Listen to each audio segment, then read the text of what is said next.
We'll guide you through how to find a lost or stolen device using a Gmail account. If you find this useful, then consider subscribing and liking the video. You can follow this guide on a phone or computer, it doesn't matter. So you're in the situation of where you've gone and lost a phone, or perhaps somebody else has, or it's been stolen. And so you want to go and find and track it.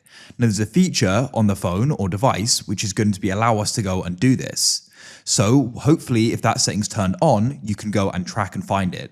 Of course, you're not going to know if it's turned on, so you just need to go and follow this guide and go and find out if it is. What you need to do is go onto another device. As I currently am, I'm on a computer here because of course you've gone and lost the one you're trying to track or find, but you can also go and do this on a phone. Of course, if you don't have one, you need to go and use somebody else's, but you probably are as you're watching this video. Now, what you need to do is you need to go and sign in and log in to the same Google and Gmail account that the phone, which is lost or stolen, has on it and it uses.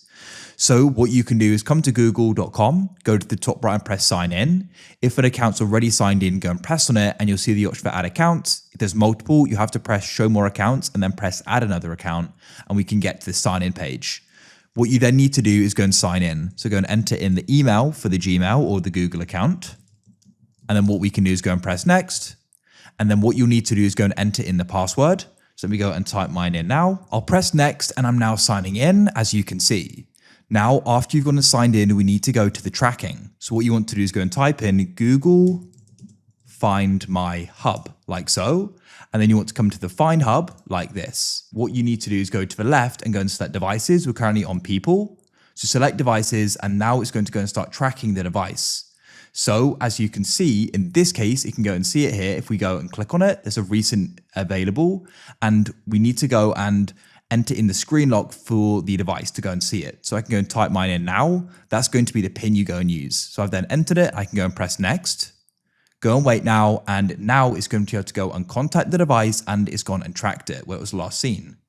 Now what we can do here is we can go and play a sound. So I can go and click it and it'll start making a sound if you lost it in your house. If you think it's been stolen or it's lost far away, you can press mark as lost. And then what you can see, it's going to be locked. You'll be notified notification becomes available. You'll be signed up the Google account and payments cards will go and be removed, which is good.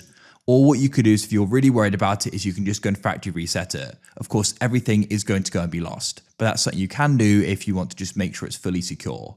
So that's it. Hopefully with the help of this video, you managed to go and find or track it. If you found this useful, then consider subscribing and liking the video. I look forward to help you again in the future. Have a great day. Goodbye for now.